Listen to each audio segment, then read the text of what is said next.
ప్రభుత్వం ప్రియమైన జయహోజర్లో spiritual creative members అందరికీ నా హృదయపూర్వకంగా తెలియజేస్తానండి.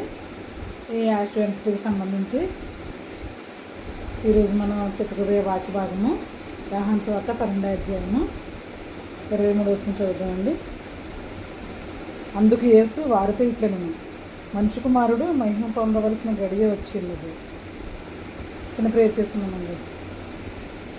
స్తోత్రం స్తోత్రం స్తోత్రం. పరిశుద్ధుడు పరిశుద్ధుడు పరిశుద్ధుడు పరిశుద్ధుడు సర్వభూలోకమును సృజించుతో నీతో న్యాయంతోనూ పరిపాలించుచూ కొని ఆడబడుతున్న మా గణేశయ ఏ ఘనమైన పాదములకు లెక్కించడం వందనములు స్తోత్రములు చెల్లించుకుంటున్నాను తండ్రి. సర్వశక్తి గల దేవుడిగా మీరు ఉన్నారు. ఏమి ఇచ్చినా కూడా మీరు ఏమైనా తీర్చలేము ప్రభా. వాక్యం ఇచ్చిన ప్రతి ఒక్క బిడ్డను మీరంతగా దీవించి ఆశీర్వదించండి.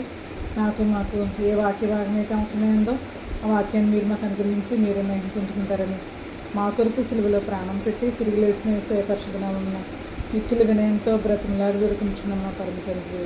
ఆమేన్. ప్రభునందు ప్రియమైన సహోదరి సహోదరులారా, మరొకసారి నా హృదయపూర్వకంగా తెలియజేస్తున్నానండి. ఈరోజు మనం యాష్ వెన్స్డే అండి, భస్మ బుధవారం. అంటే ఈ యాష్ వెన్స్డేకి సంబంధించిన అర్థం ఏంటంటే తగ్గింపు స్వభావం అన్నమాట అండి. తగ్గింపు స్వభావం. మన యొక్క పాప జీవితాన్ని విడిచిపెట్టి మనం ఈ యొక్క 40 రోజులు కూడా దేవుని యొక్క సన్నిధిలో తగ్గింపు స్వభావంతో దేవుని ఆరాధించడం. నా ప్రియమైన సోదరుగా మన యొక్క పాపాలు ఒప్పుకొని విడిచిపెట్టడం అండి. తగ్గింపు స్వభావం అంటే బూడిద ఏంటి, దానికి అర్థం ఏంటండి? మనకి వంట చేసిన తర్వాత మిగిలేది బూడిద కదండి. ఏదైనా పాప పరిహారార్థ బలి అర్పించిన తర్వాత మిగిలింది బూడిద. అంటే ఆ బూడిద అనేది చాలా తగ్గింపుకు స్వభావానికి గుర్తు అన్నమాట. మనం ఏదైతే పాప జీవితంలో నడుచుకుంటూ వెళ్ళిపోతున్నామండి, మన జీవితం అంతా చాలా భయంకరమైన పరిస్థితిలో ఉంది. కానీ అది మనం ఆగి ఆ యొక్క పాప జీవితాన్ని విడిచిపెట్టి మళ్ళీ తిరిగి దేవుని బిడ్డలుగా మార్పు చెందటమే ఈ యొక్క భస్మ బుధవారం యొక్క ఆవశ్యకత అన్నమాట అండి. ఈ 40 రోజులు కూడా మనం మన జీవితంలో ఉన్న ప్రతి ఒక్క పాపాన్ని విడిచిపెట్టేసి దేవుని కొరకే మనం జీవించేవారుగా మనం తప్పకుండా మన సన్నిధిలో మనం దేవుని యొక్క సన్నిధిలో మన పాపాలని ఒప్పుకుని విడిచిపెట్టి ఇంకా పాపం జోలికి పోకుండా మన మార్గాన్ని సిద్ధపాటు చేసుకోవడం అన్నమాట. మార్గాన్ని సిద్ధపాటు చేసుకునే పరిస్థితి కలిగించేదే ఈ యొక్క లెంట్ సీజన్ అండి నా ప్రియమైన సోదరులారా. అయితే ఇక్కడ యేసుక్రీస్తు ప్రభువు చూడండి, ఇక్కడ ఏం చెప్తున్నారంటే యోహాను సువార్త 12వ అధ్యాయము 23 వచనంలో అక్కడ పస్కా పండుగకి యెరూషలేము చాలా జనసమూహాలు వచ్చారండి. తమ తమ పట్టణాలకి వాళ్ళు వచ్చి ఉన్నారు. వచ్చినప్పుడు దేశస్తులు కొంతమంది వచ్చి యేసుక్రీస్తు ప్రభువారిని చూడడానికి మేము వచ్చాము అని శిష్యులతో చెప్పారనమాట. ఫిలిప్తో చెప్పారు. చెప్పినప్పుడు ఫిలిప్ ఏం చేశాడంటే ఆంధ్రేకి చెప్పాడు. ఆంధ్రే ఫిలిప్ కలిసి యేసుక్రీస్తు ప్రభువారి దగ్గరికి వచ్చి యేసుక్రీస్తు ప్రభువా వీళ్ళు నిన్ను చూద్దాం అనుకుంటున్నారు అని చెప్పారన్నమాట. చెప్పినప్పుడు యేసుక్రీస్తు ప్రభువారు ఏమంటున్నారంటే నా గడియ వచ్చి ఉన్నది, మనిషి కుమారుని యొక్క గడియ వచ్చి ఉన్నది. చూడండి తర్వాత వచనంలో ఇక 24వ వచనంలో ఏముందంటే గోధుమ గింజ భూమిలో పడి చనిపోతే అది బహు విస్తారంగా మళ్ళీ తిరిగి ఫలిస్తుంది అని యేసుక్రీస్తు ప్రభువారు చెప్తున్నారు. నా ప్రియమైన సోదరులారా, అట్టి రీతిగానే మనం ఇక్కడ చూడండి యేసుక్రీస్తు ప్రభువారు మన కొరకు ఈ లోకానికి వచ్చి తాను రిక్తంగా చేసుకుని తండ్రి యొక్క చిత్తాన్ని నెరవేర్చారండి. అక్కడ తర్వాత వచనాల్లో ఏమనుందంటే యోహాను సువార్త 12వ అధ్యాయము 24, 25, 26 వచనాల్లో యేసుక్రీస్తు ప్రభువారు తండ్రిని అడుగుతున్నారండి. తండ్రి కుమారుణ్ణి మహిమపరిచే గడియ ఆసన్నమైందని చెప్పినప్పుడు పరలోకం నుండి కూడా ఒక శబ్దం వచ్చిందంట. శబ్దం వచ్చింది. ఏమని వచ్చిందంటే ఇంతకుముందు నేను నిన్ను మహిమపరిచాను, ఇప్పుడు కూడా మహిమపరచవలసిన గడియ వచ్చింది అని తండ్రి అయిన దేవుడు చెప్పాడు అన్నట్టు. ఎవరికి? తండ్రి అయిన దేవుడు తన కుమారునికి ఈ మాట చెప్పడం జరిగిందండి. అయితే దానికి అర్థం ఏంటంటే మొదట తండ్రి అయిన దేవుడు తన కుమారుని మహిమపరుచుకున్నారు. ఆయన పశువుల పాకలో మరియమ్మ గారి గర్భం ద్వారా తండ్రితో రిక్తంగా చేసుకుని పశువుల పాకలో అతి దీనంగా ఆయన జన్మించడం మనం చూసాం.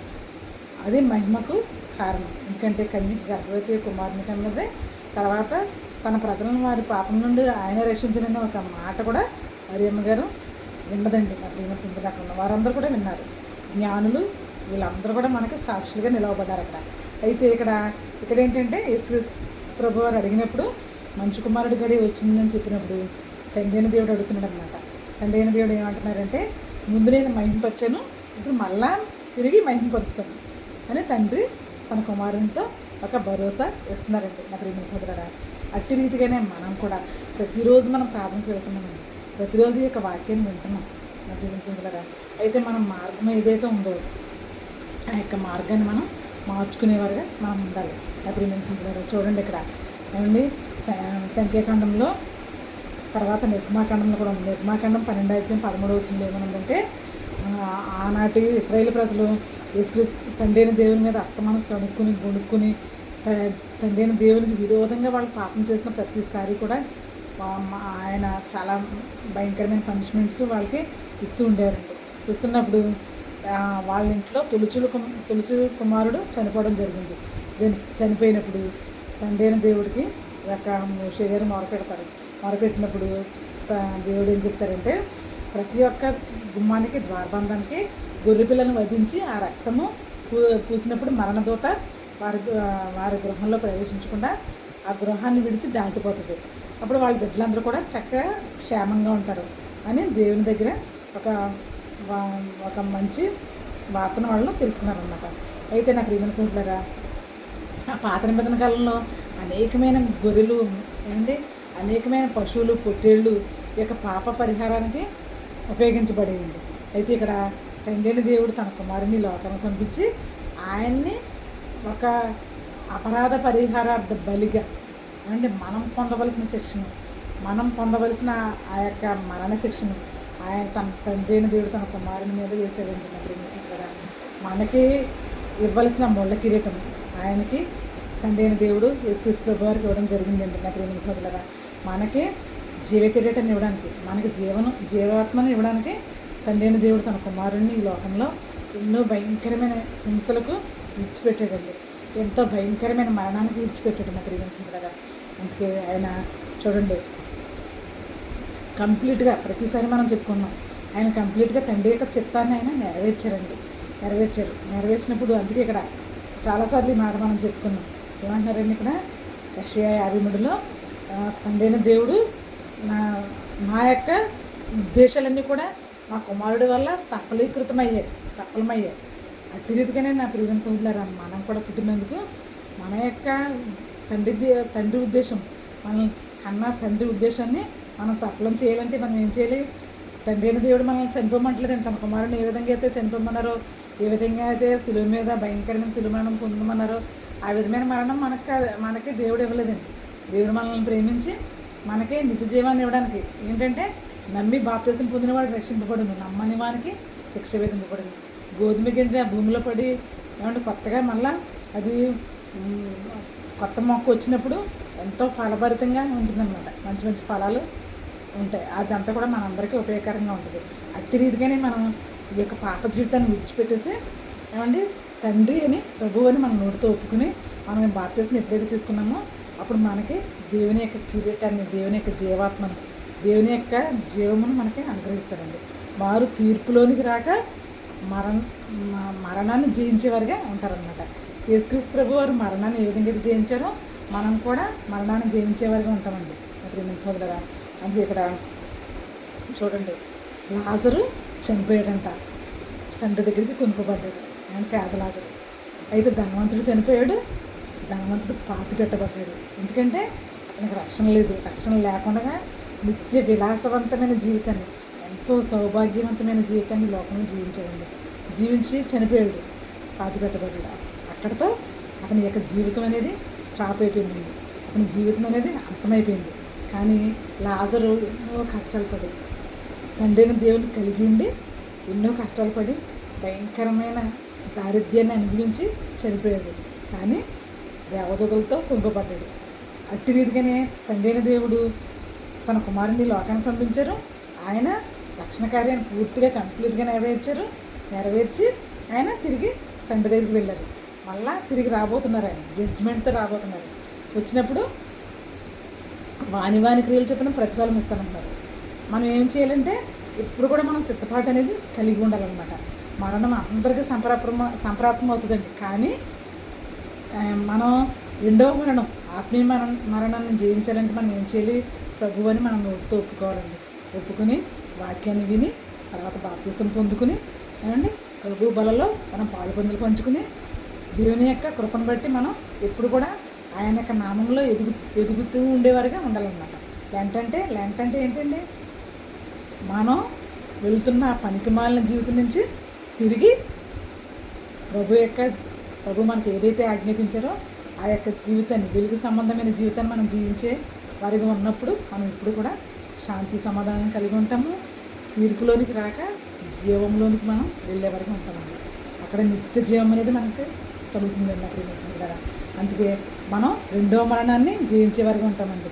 నిత్యమైన మరణాన్ని జయించే వరకు ఉంటాం. ఏమండి, కలకాలం కూడా, శాశ్వత కాలం, సదాకాలము తండ్రి అయిన దేవుని కుడిపార్శ్వంలో యేసుక్రీస్తు ప్రభువారు ఏ విధమైన పరలోక రాజ్య భాగ్యాన్ని ఏ విధమైతే కలిగి ఉన్నారో అట్టి భాగ్యాన్ని మనకు కూడా ఆయన కలిగించే వరకు ఉంటారండి. అందుకనే ప్రేమ సంఖ్యలో ఈ 40 రోజులు కాదు, మన 40 రోజులే కాదు కానీ జీవితకాలం అంతా మనం దేవుని యొక్క అడుగుజాడలో నడిచేవారుగా మనం ఉన్నప్పుడు మన పాపాన్ని మనం గ్రహించి విడిచిపెట్టి, మన పాపాన్ని ఒప్పుకుని విడిచిపెట్టి మంచిగా జీవిస్తూ ఏమండి వెలుగు సంబంధాలుగా మనం ఎప్పుడైతే జీవించామో అప్పుడు తప్పకుండా మనం ఏమండి ప్రభు బిడ్డలుగా మనం జీవిస్తామన్నమాట. అప్పుడు యేసుక్రీస్తు ప్రభువారితో మనం సొంత సహోదరుల వలె ఉంటాం. అప్పుడు యేసుక్రీస్తు ప్రభువారికి ఏదైతే పరలోక రాజ్య భాగ్యం ఉందో అది కూడా మనకి తండ్రి అయిన దేవుడు ఆయన ఉచితంగా మనకి అనుగ్రహించేవారు ఉంటారండి. మనకి నిత్య మరణం అనేది లేదు ఏమండి. అందుకే ఏ క్రైస్తవుడు ఎవరు కూడా మరణానికి భయపడవలసిన పని లేదండి. ఎందుకంటే మనం ఈ లోకంలో బ్రతికేది 70 సంవత్సరాలు, 80 సంవత్సరాలు, అధిక బలం ఉంటే 70 సంవత్సరాలు అయినా కూడా అది దుఃఖము, ఆయాసము. అందుకే భక్తుడు చెప్తున్నాడు, నా బ్రతుకు దినములు లెక్కింప నేర్పుము దేవా, ఈ భూమిని విడిచే గడియ నాకు చూపుము.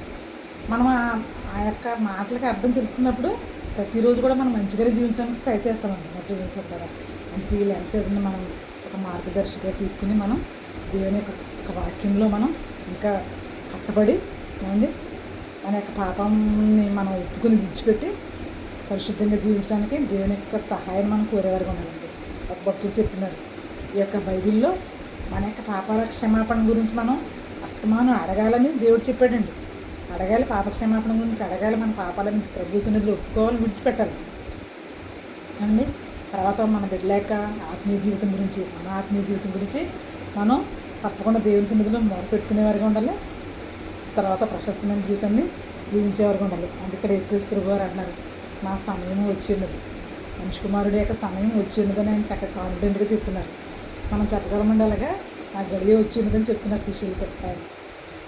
మన గడియ వచ్చినదని మనం చెప్పగలమండి. అందుకనే ప్రిన్సిపల్ గారు ఎప్పుడు కూడా సిద్ధపాటు అనేది చాలా ఇంపార్టెంట్ అండి. సిద్ధపాటు కలిగినప్పుడు తప్పకుండా మనం ప్రభు దినమందు మనం సంతోషించి ఆనందించేవారుగా, ఆయనతో పాల్గొని పంచుకునేవారుగా ఉండే యొక్క శక్తిని దేవుడు మనకు అనుగ్రహిస్తారండి. అట్టి శక్తిని యేసుక్రీస్తు ప్రభువారు ఏదైతే చెప్పారో, నా గడియ వచ్చినదని చెప్పారు, అట్టి రీతిగా మనం కూడా ఇప్పుడు కూడా సిద్ధపాటు కలిగి ఉండేలాగా పరిశుద్ధాత్మ దేవుడు మనల్ని దీవించి ఆశీర్వదించిన గాక.